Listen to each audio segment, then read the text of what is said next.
तो चलिए स्टार्ट करते हैं क्लास 12 फिजिक्स का फर्स्ट पार्ट, जिसको हम इलेक्ट्रोमैग्नेटिज्म के नाम से जानते हैं। तो हम स्टार्ट करते हैं इलेक्ट्रोमैग्नेटिज्म।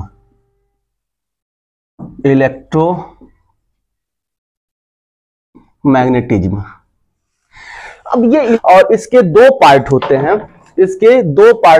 पहले पार्ट का जो नाम होता है, जो ये इलेक्ट्रोमैग्नेटिज्म है, ये दो पार्ट में डिवाइडेड है। फर्स्ट पार्ट का नाम है इलेक्ट्रोस्टैटिक्स।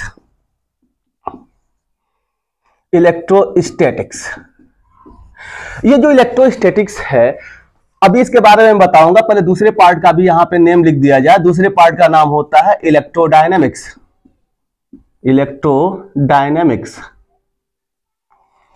इलेक्ट्रोस्टैटिक्स में जो अभी चार्ज, इलेक्ट्रो का मतलब चार्ज बताया गया, तो यहां पर भी इलेक्ट्रो का मतलब चार्ज ही है। तो इसमें जो चार्ज होता है स्टैटिक होता है। It means it is the branch of physics in which charges are in rest. Charge किसमें होते हैं? रेस्ट में होते हैं, स्टैटिक में होते हैं, मतलब स्थिर होते हैं। चार्ज क्या होते हैं? स्थिर होते हैं।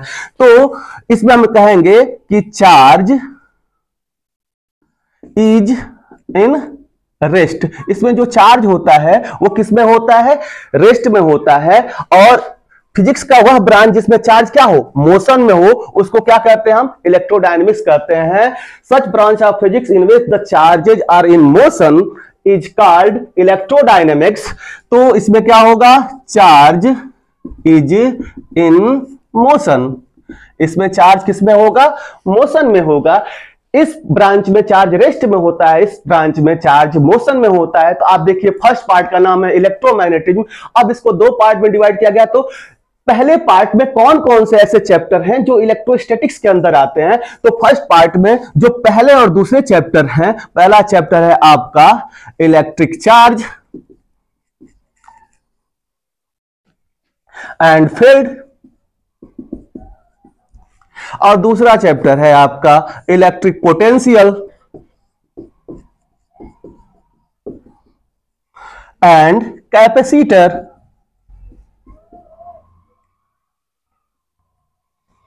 देखिए, ये दो चैप्टर हैं। पहले दो चैप्टर वो इलेक्ट्रोस्टैटिक्स के अंतर्गत आते हैं। मतलब इसमें चार्जेज स्थिर रहेंगे और उन स्थिर चार्जेज के बीच में फोर्स कितना होगा, उसके द्वारा कितना इलेक्ट्रिक फील्ड प्रोड्यूस किया जाएगा, और कहां पे इलेक्ट्रिक फील्ड घटता है, कहां पे बढ़ता है, एक चार्ज का दूसरे चार्ज पर क्या इफेक्ट पड़ता है अगर दोनों स्थिर हो। इन सारी चीजों के बारे में इस इलेक्ट्रोस्टैटिक्स में हम पढ़ेंगे। दूसरा जो पार्ट है, इसमें चार्ज मोशन में होता है। और आप जानते हैं कोई भी मोशन दो तरह से होता है, एक यूनिफॉर्म मोशन होता है, एक एक्सेलरेटेड मोशन होता है। तो इसमें कुछ ऐसे चैप्टर हैं जिसमें चार्जेस की यूनिफॉर्म मोशन के बारे में बताया जाएगा। यूनिफॉर्म मोशन मतलब क्या?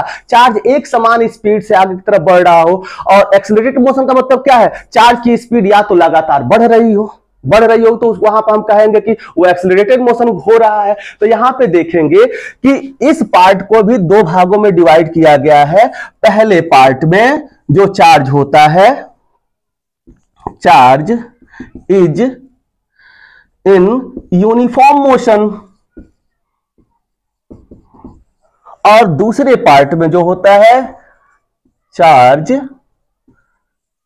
Is in accelerated motion. इसमें चार्ज एक्सेलरेटेड मोशन में होता है। तो किन किन चैप्टर्स में चार्ज यूनिफॉर्म मोशन में रहता है और उसके सारे प्रॉपर्टीज के बारे में हम पढ़ते हैं। तो जो थर्ड चैप्टर है हमारा, पहला दूसरा चैप्टर तो यहां लिख दिया गया है। जो थर्ड चैप्टर है, आप यहां पे देखेंगे कि जो थर्ड चैप्टर है उसका जो नेम है वो आपका करंट एंड इलेक्ट्रिसिटी है। करंट एंड इलेक्ट्रिसिटी, ये इसमें जब आप देखते हैं करंट प्रोड्यूस होता है, तो करंट क्यों प्रोड्यूस होता है? जब किसी करंट कैरिंग कंडक्टर, जिसे हम सामान्यतः तार कहते हैं, तार में यूनिफॉर्म वेलोसिटी से जब कोई चार्ज प्रोपोगेट करता है, उस यूनिफॉर्म वेलोसिटी को, उस एवरेज वेलोसिटी को हम ड्रिफ्ट वेलोसिटी कहते हैं, जिसकी वजह से करंट उसमें क्या होता है? प्रोड्यूस होता है। चौथे चैप्टर का नाम है magnetic effect of current, effect of current. तो अब करंट की वजह से कैसे मैग्नेटिक फील्ड प्रोड्यूस हो जाता है, आप लोग 10th में पढ़े होंगे कि जब कोई करंट कैरिंग कंडक्टर है, कोई तार है, इसमें कोई करंट प्रोड्यूस हो रही है तो इसके चारों तरफ क्या बनता है, मैग्नेटिक फील्ड। और स्टेट एक्सपेरिमेंट में बताया गया था, यानी कि इस करंट की वजह से क्या प्रोड्यूस हो जाएगा, चौथे चैप्टर में मैग्नेटिक फील्ड प्रोड्यूस हो जाएगा। इसलिए इस चैप्टर का नाम रख दिया गया है मैग्नेटिक इफेक्ट ऑफ करंट। लेकिन बन कैसे रहा है, या मैग्नेटिक फील्ड बन कैसे रहा है, इसमें चार्जेज यूनिफॉर्म मोशन में क्या कर रहे हैं, प्रोपोगेट कर रहे हैं, उसकी वजह से करंट प्रोड्यूस हो रहा है और उस करंट की वजह से इसके चारों तरफ मैग्नेटिक फील्ड प्रोड्यूस हो रहा है। और जो 5th चैप्टर का नाम है आपका वो ये है मैग्नेटिज्म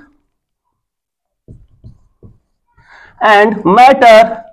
मैग्नेटिक मैटर ही है तो मैग्नेटिज्म एंड मैटर। जैसे आप मैग्नेटिक मैटर क्या होता है आप जानते हैं, फेरोमैग्नेटिज्म के बारे में, पैरामैग्नेटिज्म के बारे में, डायामैग्नेटिज्म के बारे में, उन सारी चीजों के बारे में वहां बताया जाएगा क्या प्रॉपर्टीज होती है। और ये मैग्नेटिज्म मतलब कि जैसे हमारी अर्थ है या कोई भी मैग्नेट है उसमें मैग्नेटिक बिहेवियर कैसे आ जाता है, वहां पर भी चार्ज की वजह से ही आता है। इसलिए इन सारे चैप्टर को हम किसके अंतर्गत पढ़ रहे हैं, इलेक्ट्रोमैग्नेटिज्म के अंतर्गत पढ़ रहे हैं और उसका ये डिफरेंट पार्ट है।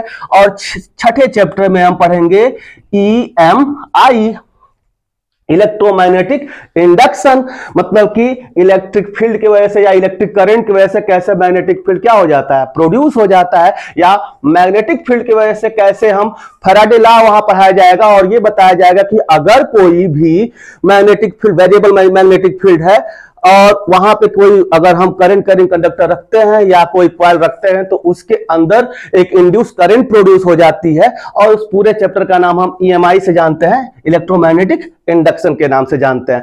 तो इन सब, इसमें चार्ज क्या होगा, स्टैटिक, इसमें चार्ज क्या होगा, कांस्टेंट मोशन में होगा।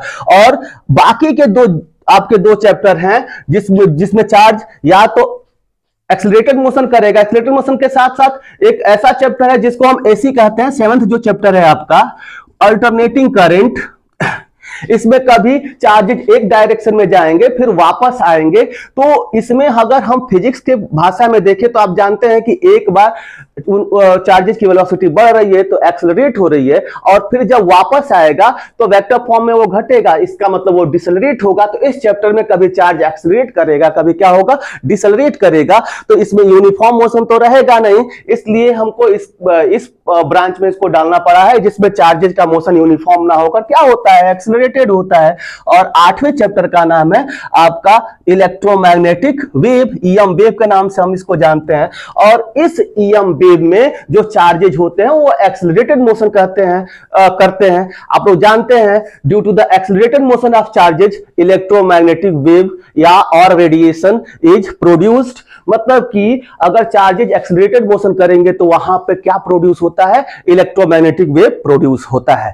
तो हमें पहले पार्ट में क्या पढ़ना है, ये हमारे 8 चैप्टर्स हैं। और सपोज कीजिए कि एक पूरा फिजिक्स का ब्रांच इन 8 चैप्टर को बताता है तो ये कितना इंपॉर्टेंट ब्रांच है। और इन सारे चीजों में किसका यूज आ रहा है, बार बार कौन सा नेम आपके सामने आ रहा है, तो इलेक्ट्रॉन नेम आ रहा है। और इलेक्ट्रो का जो अर्थ होता है वो चार्ज से ही होता है। तो सबसे पहले हम किसके बारे में जानेंगे, चार्ज क्या होता है, चार्ज की हिस्ट्री, चार्ज के बारे में आज तक किन किन साइंटिस्टों ने क्या क्या बात बताई।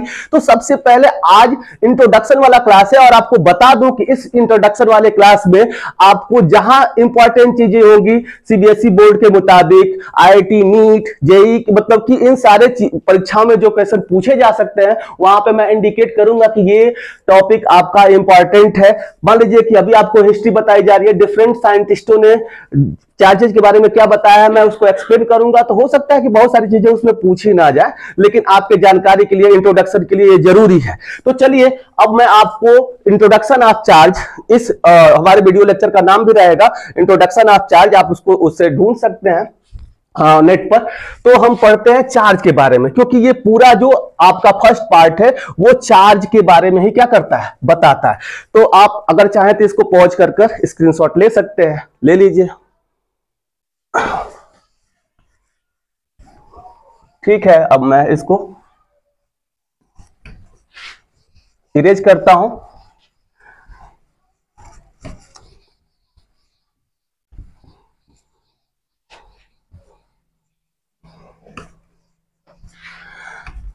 चलिए इस पूरे पार्ट में हमें चार्ज के बारे में पढ़ना है, तो सबसे पहले हम पढ़ते हैं चार्ज। चार्ज क्या होता है, ठीक है। तो what is the definition of charge? Like mass charge is an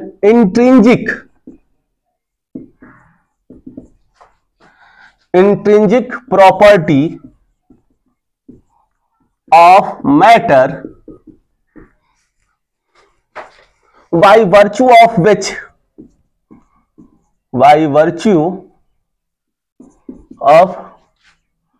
which it is affected by same type of matter। क्या होता है चार्ज? चार्ज मास के तरह किसी मैटर की वह प्रॉपर्टी होती है जिसके वजह से, मान लो कि जिसके वजह से एक चार्ज यहां पे है और इसके पास एक दूसरा चार्ज है, यहां पर एक पहला चार्ज यहां पे, दूसरा चार्ज यहां पे है, तो ये जो दूसरा चार्ज है इसके वजह से कुछ ना कुछ इफेक्ट दिखाएगा। मतलब कि सपोज करो कि अगर कोई चार्ज हम यहां पर लेकर आए हैं और ये चार्ज पार्टिकल नहीं है, तो इस पे किसी प्रकार का ना तो फोर्स लगेगा, ना किसी प्रकार का कोई भी इफेक्ट इस वाले चार्ज पे होगा। लेकिन अगर ये चार्ज है, तो अगर दूसरे इसी के जैसे सेम टाइप ऑफ मटेरियल को इसके पास लेकर आएंगे तो इस पे एक फोर्स लगेगा। वो फोर्स या तो अट्रैक्टिव फोर्स हो सकता है या तो रिपल्सिव फोर्स हो सकता है। यहां पे इस डेफिनेशन में बहुत जगह बहुत सारी किताबों में यह भी लिखा गया है कि by virtue of which it is affected by electric field और मैग्नेटिक फील्ड। तो अभी तो मैं आपको चार्ज के बारे में ही नहीं बताया, चार्ज से ही प्रोड्यूस होता है इलेक्ट्रिक फील्ड, और जब चार्ज प्रोपोगेट करता है यूनिफॉर्म मोशन में तो मैग्नेटिक फील्ड प्रोड्यूस होता है। इसलिए अभी उन सारे फील्डों का नाम मैं नहीं रख रहा हूं। जब इलेक्ट्रिक फील्ड बताऊंगा तब फिर से एक डेफिनेशन भी बन सकता है कि like mass charge is an intrinsic property of matter by virtue of which it is affected by electric field and magnetic field। वहां पे सिंपल सा मतलब होगा कि अगर किसी इलेक्ट्रिक फील्ड, ये एक फील्ड है इलेक्ट्रिक फील्ड जिसमें इलेक्ट्रिक फील्ड प्रोड्यूस हो रहा है, अगर इसमें किसी चार्ज को रखेंगे तो या तो उस पर अट्रैक्शन फोर्स लगेगा या तो रिपल्सन फोर्स लगेगा। एक चार्ज के द्वारा ही इलेक्ट्रिक फील्ड प्रोड्यूस होता है। तो मान लीजिए ये चार्ज है, इसके द्वारा अगर कोई इलेक्ट्रिक फील्ड प्रोड्यूस होता है तो उसके अंदर अगर कोई दूसरा चार्ज लेकर आएंगे तो उस पर एक फोर्स वो एक्सपीरियंस करेगा, और वो जो फोर्स होगा उसको हम इलेक्ट्रोस्टैटिक फोर्स कहेंगे, जो कि आगे आपको पढ़ाया जाएगा। इसका मतलब चार्ज है क्या है? Like mass it is intrinsic, मतलब वो उसकी खुद की प्रॉपर्टी होती है, सेल्फ उसकी खुद की प्रॉपर्टी होती है, जिसकी वजह से वो उसी टाइप के किसी मैटर के पास रखा जाए तो उस पर क्या हो लगता है? फोर्स लगता है, मतलब उस पर कुछ ना कुछ इफेक्ट पड़ता है, ठीक है। तो ये चार्ज का डेफिनेशन है, और चार्ज के डेफिनेशन के साथ साथ ही चार्ज की यूनिट क्या होती है? यूनिट ऑफ जो चार्ज होता है वो कूलम्ब होता है, जिसको हम C से रिप्रेजेंट करते हैं, कूलम्ब। इसकी यूनिट जो कूलम्ब होती है, और ये कैसी क्वांटिटी होती है? It is a scalar quantity. हम जानते हैं फिजिकल क्वांटिटी कितने तरह से होती हैं? दो तरह की होती हैं। आप जानते हैं एक वेक्टर क्वांटिटी है, दूसरी स्केलर क्वांटिटी। तो चार्ज भी कैसी क्वांटिटी होती है? स्केलर क्वांटिटी होती है। तो ये तो चार्ज के बारे में है, चार्ज की यूनिट क्या है। अब इसके बाद हम पढ़ेंगे कि चार्जेज के बारे में जो इनिशियल जानकारी मिली। देखिए बच्चों ध्यान से समझिए, अभी हम जो जानते हैं कि चार्ज दो तरह का होता है, लेकिन एक पॉजिटिव चार्ज और दूसरा नेगेटिव चार्ज। अभी हम जानते हैं कि चार्ज दो तरह का होता है, एक पॉजिटिव चार्ज होता है और एक नेगेटिव चार्ज होता है।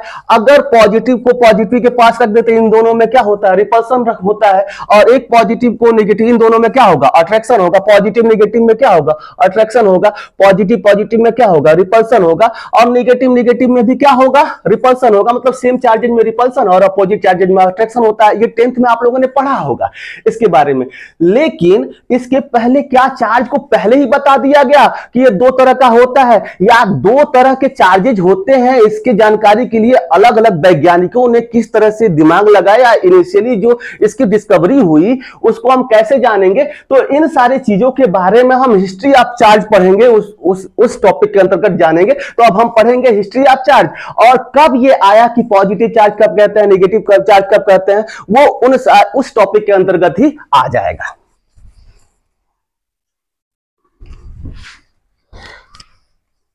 तो चलिए अब हम पढ़ते हैं अपना नेक्स्ट टॉपिक, और जिसका नाम है history of charge. Of charge. तो सबसे पहले जो चार्ज की हिस्ट्री है ये बताई जाती है कि सबसे पहले जो चार्ज के बारे में कॉन्सेप्ट दिया गया वो थेल्स महोदय के द्वारा दिया गया, थेल्स बाबा के द्वारा। आप लोग जानते हैं, अगर मैथ भी पढ़े होंगे थेल्स का पर में, तो उससे मतलब नहीं। यहां पे थेल्स ने क्या दिया, थेल्स डिस्कवरी। सबसे पहले चार्जेस के बारे में किसके बारे में कौन बताया, थेल्स ने बताया। उसके बाद से चार्ज के बारे में जो इंफॉर्मेशन दिया गया वो विलियम गिलबर्ट जी के द्वारा दिया गया। तीसरे नंबर पे जो चार्ज के बारे में बताए वो हमारे फ्रांसिस हक्सबी बाबा ने बताया। फिर फोर्थ नंबर पे जो चार्ज के बारे में बताए उनका नाम है स्टीफन ग्रे।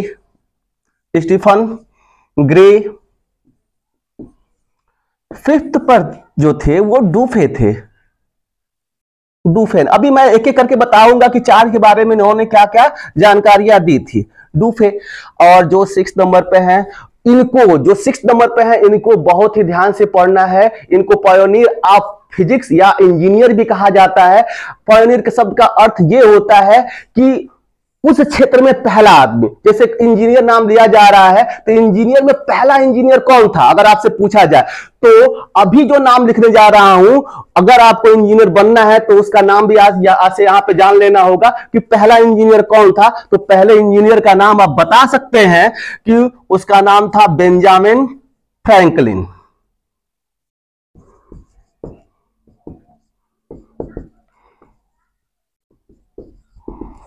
Benjamin Franklin. इन लोगों ने क्या क्या बताया, अब इन चीजों के बारे में हमें जानना है। सबसे पहले हिस्ट्री ऑफ चार्ज में इन सारे वैज्ञानिकों ने, इन सारे साइंटिस्टों ने क्या बताया, तो सबसे पहले आज से 2600 साल पहले, 2600 साल 600 बीसी कहा जाता है लगभग। आप 2000 में अगर ये 600 साल जोड़ेंगे तो 2600 साल पहले थेल्स ने ये बताया, जनरली क्या बताया कि अगर आप कोई पेन है, मान लीजिए ये कांच का जो पेन लेते हैं, इसको बालों में रगड़ते हैं और छोटे छोटे कागज के पार्टिकल के पास लेकर जाते हैं, तो वो जो आपका पेपर पीसेस है इसके साथ क्या हो जाते हैं, स्टिक कर जाते हैं, चिपक जाते हैं।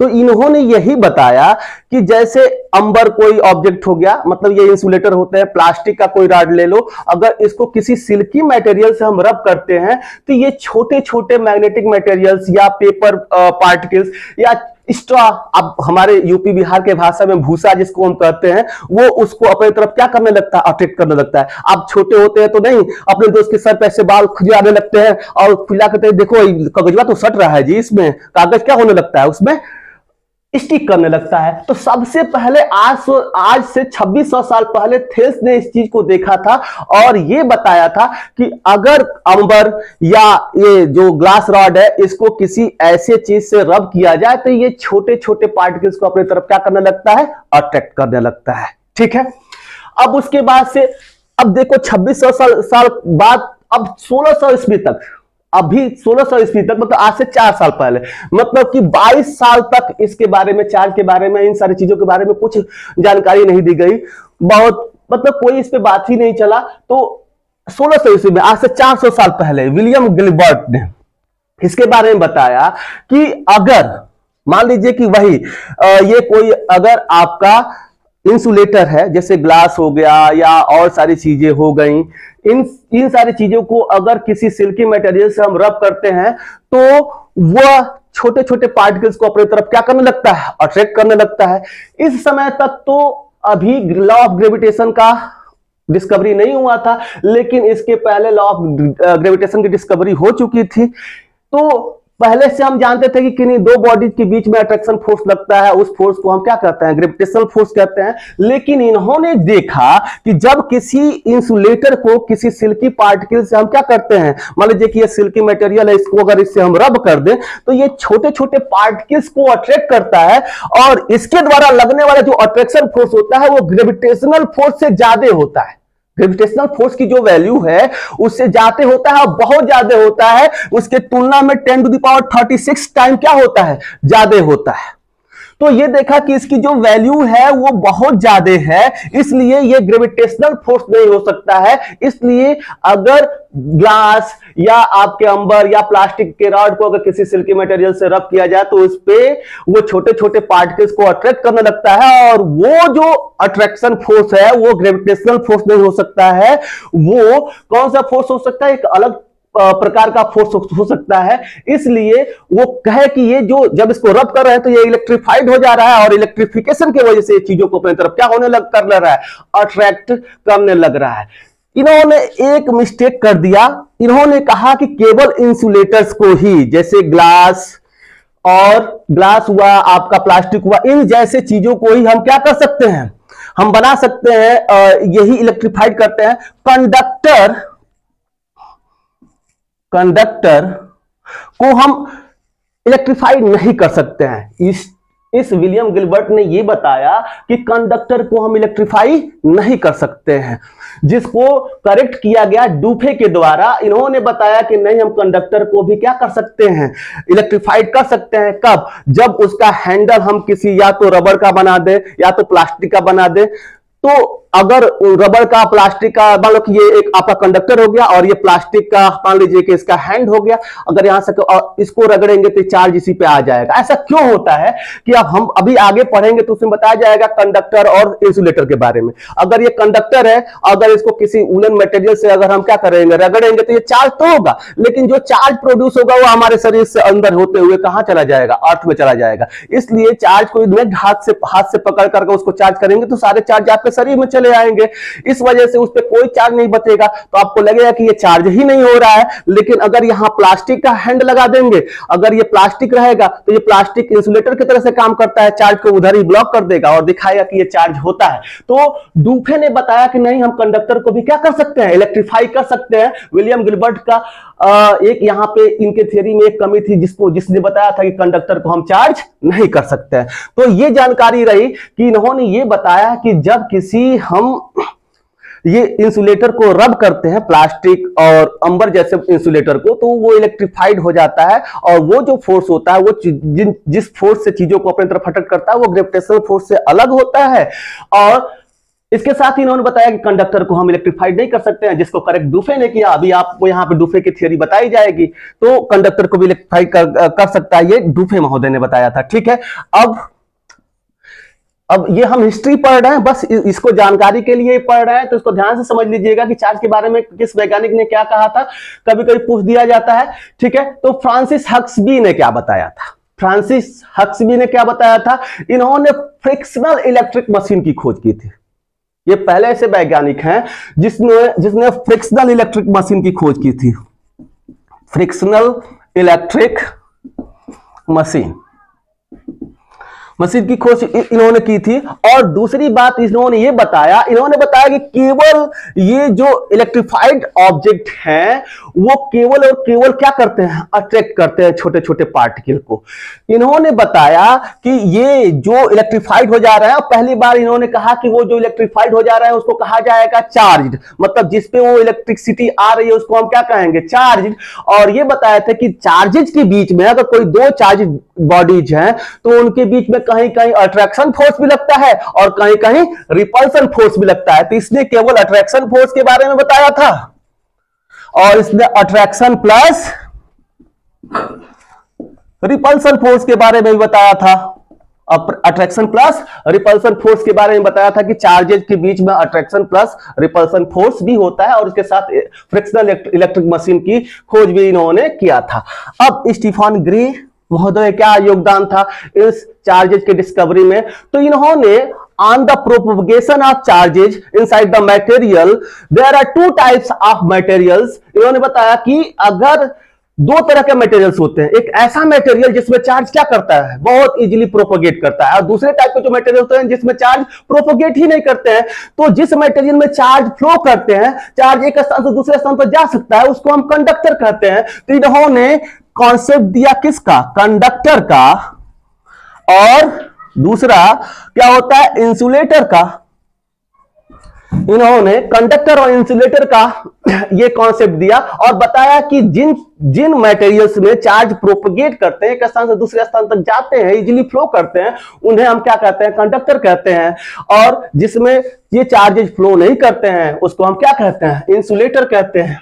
तो चलिए, इन्होंने कंडक्टर और इंसुलेटर के बारे में जानकारी दिया। अब डुफे महोदय क्या बताया, चलिए, अभी तक चार्ज कितने तरह के होते हैं इसके बारे में किसी वैज्ञानिक ने नहीं बताया। पहली बार डुफे को ये अंदाजा हुआ, ये महसूस किए, ये एक्सपीरियंस किए कि चार्ज कितने तरह के होते हैं, दो तरह के होते हैं। और अभी तो हम जानते हैं कि चार्ज पॉजिटिव और नेगेटिव होता है, इन्होंने उसमें पॉजिटिव और नेगेटिव की बात नहीं बताई थी। इन्होंने बताया था कि जो पहला टाइप चार्ज होता है उसको हम क्या कहते हैं, विट्रस कहते हैं, एंड दूसरे टाइप का जो चार्ज होता है उसको हम क्या कहते हैं, रेजिनस कहते हैं, रेजिनस कहते हैं। तो इन दोनों वैज्ञानिकों की जो डिस्कवरी हुई थी, कैसे इन्होंने बताया कि चार्ज दो तरह का होता है, इसको मैं थोड़ा सा आपको डिटेल में बताना चाहूंगा, क्योंकि ये एनसीईआरटी में भी दिया गया है और बेंजामिन फ्रैंकलिन को भी एनसीईआरटी में बताया गया है। इन सारे लोगों के बारे में जो चीजें हैं अभी मैं इसको डिस्कस करूंगा। पहले विट्रस एंड रेजिनस क्या होता है। इन्होंने बताया कि जो ग्लास जैसे मटेरियल पे जो चार्ज आता है, ग्लास को किसी सिल्की मटेरियल से हम रब करते हैं तो उस पे जो चार्ज आता है, प्लास्टिक को अगर हम किसी मान लीजिए कैट फर से रब करें तो उस पे जो चार्ज आया वो एक तरह का नहीं होता है। ग्लास पे आने वाला चार्ज कुछ और प्रॉपर्टीज शो करता है, और रेजिनस पे आने वाला, जो ये प्लास्टिक रॉड पे आने वाला जो चार्ज है वो किसी और प्रकार के प्रॉपर्टीज को शो करता है। इसलिए चार्ज एक तरह का नहीं होता है, दो तरह का होता है, और इसको एक अलग नाम से हम जानते हैं, two fluids theory of charges. अब फ्लूइड्स का मतलब आप 11th में पढ़ चुके होंगे कि जो भी चीज फ्लो कर सकता हो उसको हम क्या कहते हैं, फ्लूइड कहते हैं। तो इसने बताया कि चार्ज एक तरह का कोई फ्लूइड नहीं होता है। अभी बताया कि इसमें कि इंसुलेटर कंडक्टर में चार्ज जहां फ्लो करे, फ्लो मतलब क्या, फ्लो कर रहा है तो फ्लूइड होगा, ठीक है।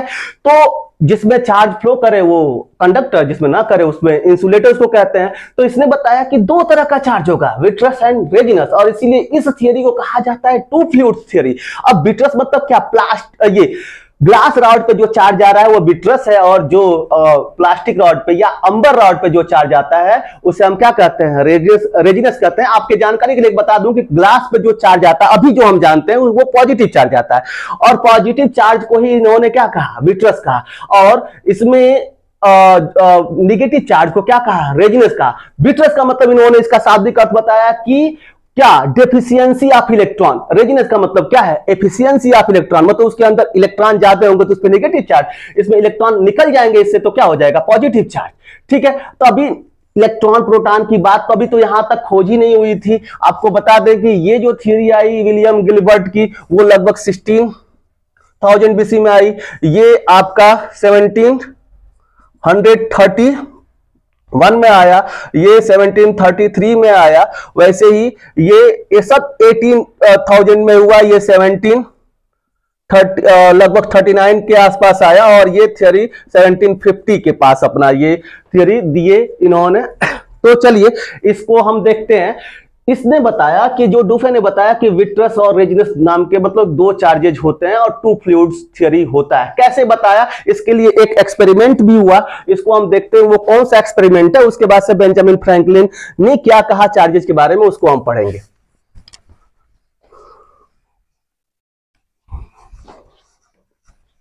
आप चाहें तो पॉज करके ये लिख सकते हैं।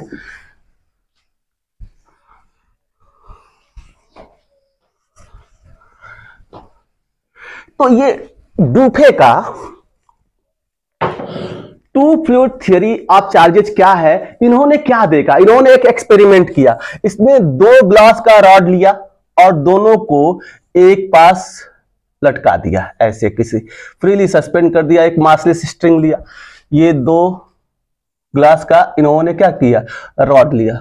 दोनों रॉड किसके हैं, ग्लास के रॉड है, ठीक है। और दोनों को सिल्क से रब किया, इसको भी एक सिल्क से रब किया, सिल्क का एक कपड़ा ले लिया, इसको भी एक सिल्क का कपड़ा ले लिया और दोनों को सिल्क से रब किया। दोनों ग्लास रॉड है।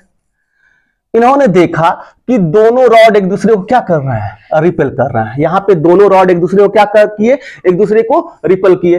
फिर इन्होंने क्या लिया, ऐसे ही एक थ्रेड लिया और इसमें एक अंबर रॉड लिया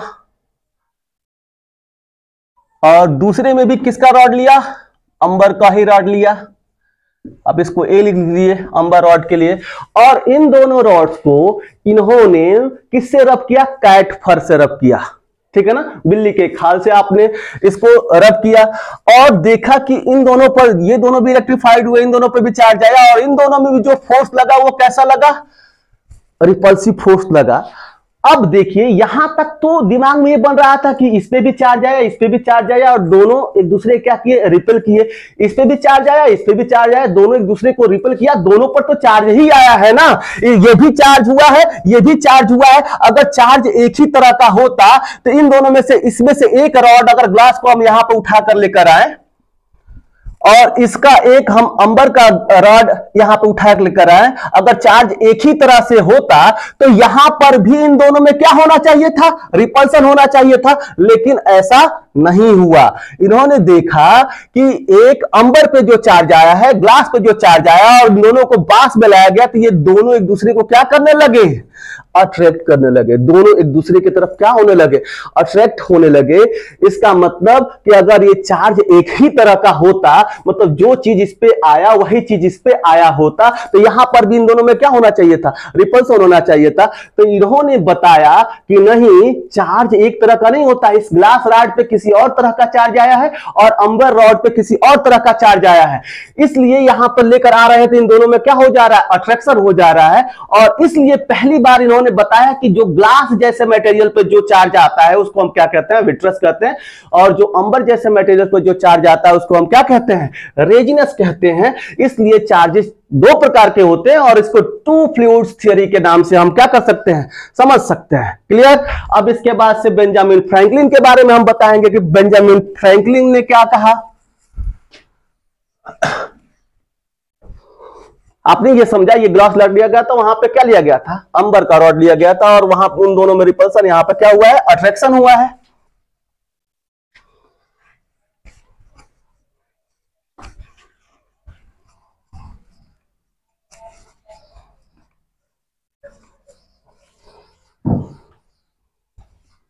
अब सबसे लास्ट में जो बेंजामिन फ्रैंकलिन की डिस्कवरी थी उसको हम देख लेते हैं।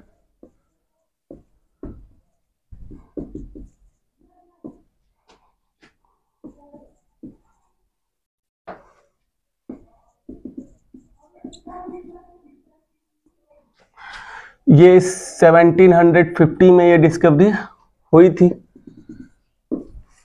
चलिए अभी देखिए यहां तक भी तो इलेक्ट्रॉन और प्रोटॉन की खोज नहीं हुई थी। अब इन्होंने क्या डिस्कवरी किया, इन्होंने बताया, इन्होंने अभी जो डुफे महोदय ने ये बताया कि चार्ज टू फ्लूइड थ्योरी होता है, तो ये टू फ्लूइड थ्योरी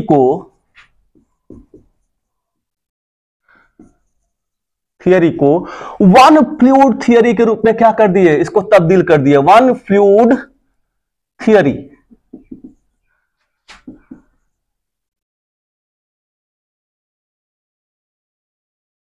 इन्होंने बताया कि नहीं, ये टू फ्लूइड थ्योरी नहीं है, ये वन फ्लूइड थ्योरी है। ये चार्ज किसी एक ही चीज के या तो अधिकता हो जाने से किसी और बिहेवियर को शो करने लगता है और किसी मैटर में उस चीज की कमी हो जाने की वजह से वो कोई और कैरेक्टर शो करने लगता है। इन्होंने बताया कि मान लीजिए कि अगर कोई एक मटेरियल है और इसमें ये जो फ्लूइड कर रहे हैं, मतलब कि ये जो चार्ज कर रहे हैं, अगर ये इसमें बहुत ज्यादा मात्रा में हो जाए तो इसका कैरेक्टर कुछ और हो जाएगा। और ये दूसरा मटेरियल अगर वो वन फ्लूइड थ्योरी है, अगर इसमें उसकी क्या हो जाए, कमी हो जाए, तो इसका बिहेवियर कुछ और होने लगेगा। और यही चीज, इसी को मॉडर्न कॉन्सेप्ट हम लेकर चले आते हैं कि अगर मान लीजिए कि किसी बॉडी में इलेक्ट्रॉन बहुत ज्यादा मात्रा में हो जाए, प्रोटॉन से ज्यादा इलेक्ट्रॉनों की संख्या हो जाए, तो उस पे कौन सा चार्ज आ जाता है, नेगेटिव। और जिसमें से इलेक्ट्रॉन निकल जाते हैं, प्रोटॉनों की संख्या ज्यादा हो जाती है, मतलब कि एक जगह इलेक्ट्रॉनों की अधिकता मतलब एफिशिएंसी ऑफ इलेक्ट्रॉन, दूसरी जगह पर डेफिशिएंसी ऑफ इलेक्ट्रॉन। जहां पे एफिशिएंसी ऑफ इलेक्ट्रॉन है उस पे कैसा चार्ज आ जाएगा, नेगेटिव चार्ज आ जाएगा।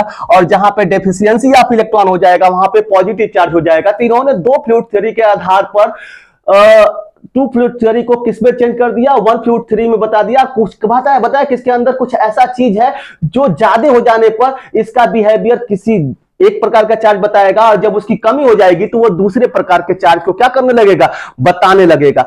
तो सबसे पहले हम बेंजामिन फ्रैंकलिन के बारे में जानते हैं। इनको कहा जाता है पायोनियर ऑफ इंजीनियर्स और इन्वेंटर्स, मतलब पहले इन्वेंटर्स ये हुए इस अपने ये इलेक्ट्रोफिजिक्स के फॉर्म में। तो बेंजामिन फ्रैंकलिन क्या है, पायोनियर ऑफ इंजीनियर हैं, इन्वेंटर्स हैं, और इन्होंने टू फ्लूइड थ्योरी को वन फ्लूइड थ्योरी बताया, और बताया कि वो वन फ्लूइड जिसमें ज्यादा हो जाएगा वो किसी और चीज को बताने लगेगा, और जहां पे उसकी डेफिशिएंसी हो जाएगी वो दूसरे प्रकार के चार्ज को क्या करने लगेगा, बताने लगेगा। और इसी तरह से मॉडर्न कॉन्सेप्ट ऑफ चार्जेज आया, और मॉडर्न कॉन्सेप्ट ऑफ चार्ज क्या है, इसी थ्योरी के जैसे ही है, इसीलिए इसको ज्यादा इंपॉर्टेंस दी जाती है।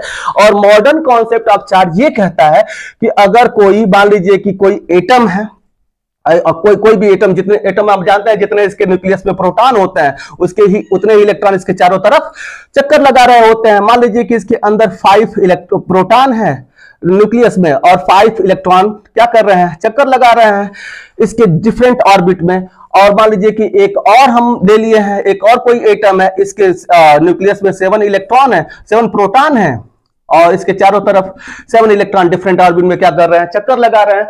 सपोज कीजिए कि यहां का 7 इलेक्ट्रॉन में से 2 इलेक्ट्रॉन यहां से निकाल के इसमें क्या कर दिया जाए, डाल दिया जाए किसी भी तरह से, तो यहां पे हो जाएगा 5 + 2 इलेक्ट्रॉन, और यहां से 2 निकल जाएगा तो -2 इलेक्ट्रॉन हो जाएगा। तो 5 + 2 कितने हो जाएंगे, यहां पे 7 इलेक्ट्रॉन हो जाएंगे, और यहां पे कितने हो जाएंगे, 5 इलेक्ट्रॉन हो जाएंगे। प्रोटॉनों पे कैसा चार्ज होता है, पॉजिटिव, इलेक्ट्रॉनों पे कैसा चार्ज होता है, नेगेटिव। तो यहां 7 पॉजिटिव चार्ज, 2 और 5 नेगेटिव चार्ज, सेम चार्जेज होते हैं, अपोजिट होते हैं लेकिन सेम होते हैं। तो 5 इलेक्ट्रॉन 5 प्रोटॉन के चार्ज को न्यूट्रलाइज कर देगा। इस पे कैसा 2 पॉजिटिव चार्ज हो जाएगा, और इस पे 2 इलेक्ट्रॉन अधिक हो गए तो इस पे कितने चार्ज आ जाएंगे, 2 नेगेटिव चार्ज आ जाएंगे। हाँ, इसलिए इस तरह से हम कह सकते हैं कि जो ये चार्जेज होते हैं वो 2 तरह का होता है। नेगेटिव चार्ज, जहां एफिशिएंसी ऑफ इलेक्ट्रॉन है, जिस मटेरियल में मतलब प्रोटॉनों से ज्यादा संख्या है इलेक्ट्रॉनों की, वहां पे नेगेटिव चार्ज होगा। और जहां पे डेफिशिएंसी ऑफ इलेक्ट्रॉन है वहां पे कौन सा चार्ज आएगा, नेगेटिव चार्ज आएगा। इसका मतलब कि चार्जेस कितने तरह के होते हैं, 2 तरह के होते हैं, एक पॉजिटिव चार्ज और एक नेगेटिव चार्ज। तो ये तो मॉडर्न कॉन्सेप्ट है, मॉडर्न कॉन्सेप्ट ऑफ चार्ज। और ये किस तरह से पाया गया, कॉन्सेप्ट ऑफ फ्रैंकलिन के कॉन्सेप्ट पे ये पाया गया कि इलेक्ट्रॉन मतलब ये चार्जेस कितने प्रकार के होते हैं, 2 प्रकार के होते हैं। तो आज हमने पूरा फर्स्ट पार्ट में क्या पढ़ा, क्या पढ़ना है उसके बारे में जानकारी प्राप्त किया इस लेक्चर में, और उसके साथ ही इसमें इस चार्ज का किस प्रकार से महत्व है, कितना ज्यादा इंपॉर्टेंस है इस चार्ज का, और इसको डिस्कवरी करने में, इसकी खोज करने में किन किन वैज्ञानिकों का किस प्रकार से विशेष हाथ रहा, इसके बारे में पढ़ा। और इसमें 2 इंपॉर्टेंट हमने रिजल्ट भी देखा, फ्रैंकलिन एक्सपेरिमेंट और डुफे का एक्सपेरिमेंट, और इन्होंने क्या कहा, और उसके आधार पर चार्जेस 2 प्रकार के होते हैं। मुझे लगता है कि मैं बेस्ट तरीके से समझाने का प्रयास किया हूं, आपको समझ में आया होगा। अगर आया होगा तो जरूर चैनल को लाइक और सब्सक्राइब करें, और इसको ज्वाइन करें, इसके साथ ही मैं बता दे रहा हूं कि अगले लेक्चर में वो सारे एग्जामों के पॉइंट ऑफ व्यू से बहुत ही इंपॉर्टेंट लेक्चर होगा, और उसमें आपको प्रोडक्शन ऑफ चार्ज को कैसे प्रोडक्ट किया जाता है, प्रॉपर्टी ऑफ चार्ज, और कैसे हम डिटेक्ट कर लेते हैं उसमें गोल्ड लीफ इलेक्ट्रॉन माइक्रोस्कोप के बारे में बताया जाएगा। अब वहां पे ये 3 विशेष लेक्चर होंगे, उसके आगे आपको कूलॉम्स लॉ स्टार्ट किया जाएगा। तो ये बेसिक जानकारी है, इसको जानना आपके लिए बहुत जरूरी है। ठीक है, तो ये लेक्चर आपको मैं यहीं पे समाप्त करता हूं। Bye bye, Tata.